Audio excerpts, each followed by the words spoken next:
Hello students, in this lecture we are going to discuss the chapter of class 7, chapter first nutrition in plants. तो first हम discuss करेंगे इस chapter में कि nutrition क्या होता है। तो स्टार्ट करते हैं। Nutrition it is the mode of taking food by an organism and its utilization by the body.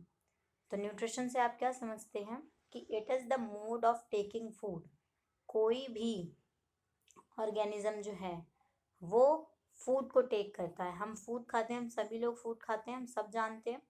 And utilise by body, और उस फूड को खाने के बाद उसे हम डाइजेस्ट कर लेते हैं और उसके यूटिलाइजेशन से जो हमें एनर्जी मिलती है उसी पूरे प्रोसेस को हम न्यूट्रिशन कहते हैं। फूड के थ्रू कोई भी ऑर्गेनिज्म उस फूड को यूटिलाइज करके, उसका प्रॉपर यूज़ करके जो एनर्जी गेन करता है, उस पूरे प्रोसेस को हम न्यूट्रिशन कहते हैं। It is the mode of taking food by an organism and its utilization by body.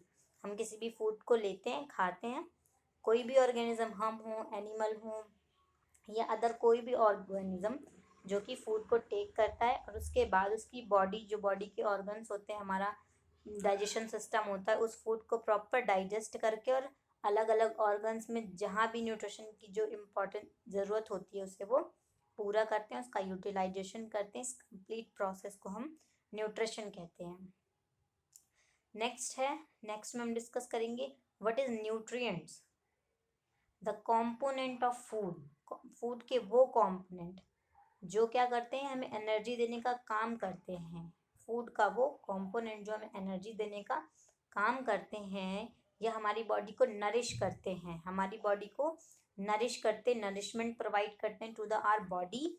These are या that are known as nutrients. The component food that provide nourishment to the body are known as nutrients. All the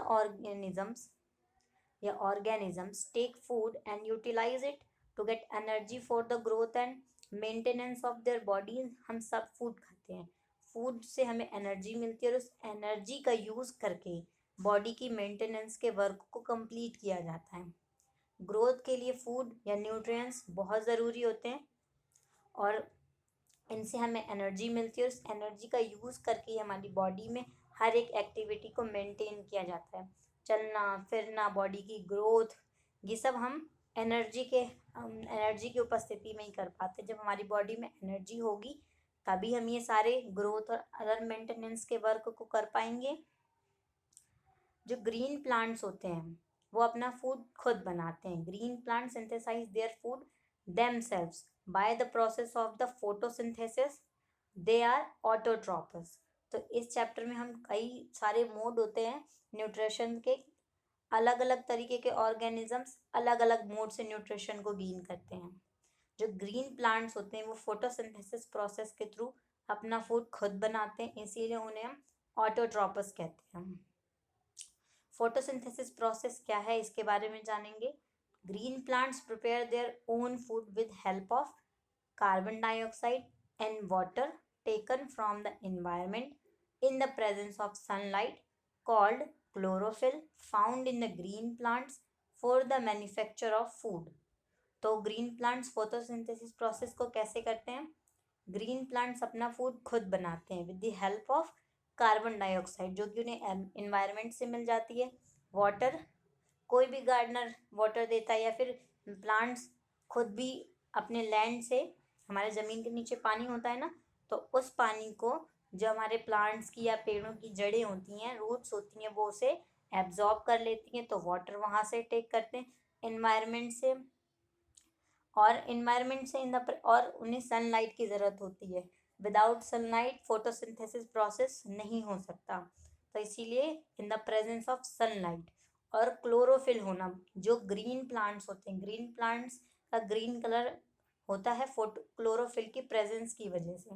without chlorophyll और sunlight photosynthesis process complete नहीं हो सकता।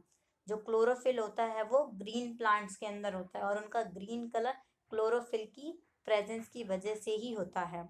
और ये सभी चीज़ों का यूज़ करके कार्बन डाइऑक्साइड, वाटर, सनलाइट और क्लोरोफिल, इन चारों का यूज करके प्लांट जो है वो फोटोसिंथेसिस प्रोसेस को करते हैं और फोटोसिंथेसिस प्रोसेस से ही वो अपने फूड को मैन्युफैक्चर करते हैं और इसी प्रोसेस को हम फोटोसिंथेसिस कहते हैं। ये कंप्लीट डेफिनेशन है फोटोसिंथेसिस की और यहाँ आपको आपके कंप्लीट नोट्स मिल जाएंगे।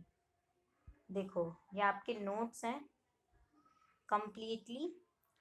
फिर जो प्लांट्स होते हैं, simple chemical substances like carbon dioxide, water and minerals for the synthesis of food, ये जो नॉर्मल कंपोनेंट्स हैं, केमिकल सब्सटेंसेस हैं, इनका यूज करके प्लांट्स अपनी फोटोसिंथेसिस प्रोसेस को कंप्लीट करते हैं। क्लोरोफिल और sunlight are the essential requirement of for the photosynthesis. Photosynthesis की सबसे इसेंशियल रिक्वायरमेंट क्या है?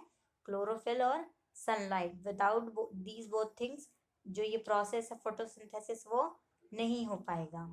Complex chemical substances such as carbohydrate are the product of photosynthesis. तो फोटोसिंथेसिस के प्रोसेस के बाद जो भी प्रोडक्ट मिलता है, जिसे हम प्लांट का फूड या ट्री का फूड कह रहे हैं, वो क्या होता है?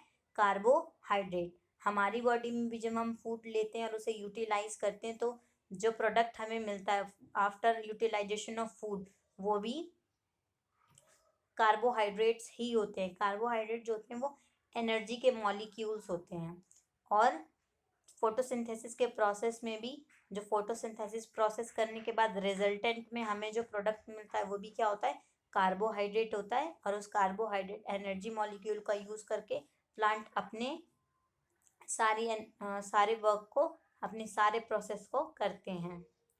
फिर solar energy is stored in the form of food in the leaf with the help of chlorophyll. जो सोलर एनर्जी होती है, जो सनलाइट की एनर्जी होती है, वो क्लोरोफिल की हेल्प से फूड के फॉर्म में प्लांट जो है वो उसे अपने अंदर प्रिजर्व करके या स्टोर करके रख लेते हैं और उसको एनर्जी की फॉर्म में, एनर्जी की तरह उसे अपनी ग्रोथ और मेंटेनेंस के लिए यूज करते हैं। Oxygen is produced during the photosynthesis. तो फोटोसिंथेसिस प्रोसेस में प्रोडक्ट की फॉर्म में कार्बोहाइड्रेट और साथ में ऑक्सीजन मिलता है। तो ऑक्सीजन कौन जनरेट करता है, कौन ऑक्सीजन बनाता है? वो बनाते हैं plants with the help of photosynthesis process. Next हम पढ़ेंगे कि oxygen release in the photosynthesis is utilized by living organism for their survival. जो हम लिविंग ऑर्गेनिज्म हैं, ह्यूमन्स हैं, ह्यूमन बींग हो गए, एनिमल्स हो गए, जो जो अपने ब्रीथ के लिए ऑक्सीजन का यूज़ करते हैं, उन सब के लिए सर्वाइवल के लिए फोटोसिंथेसिस प्रोसेस में जो बनी हुई ऑक्सीजन है, रिलीज ऑक्सीजन है, वो हम सब के लिए बहुत ही इम्पॉर्टेंट होती है क्योंकि विदाउट ऑक्सीजन हम लोग ब्रीथ नहीं कर सकते। We can't breathe without oxygen. Fungi derive nutrition from dead decaying matter. They are the saprotrophs. Plant like the Cuscuta are parasites. They take from their the host plants.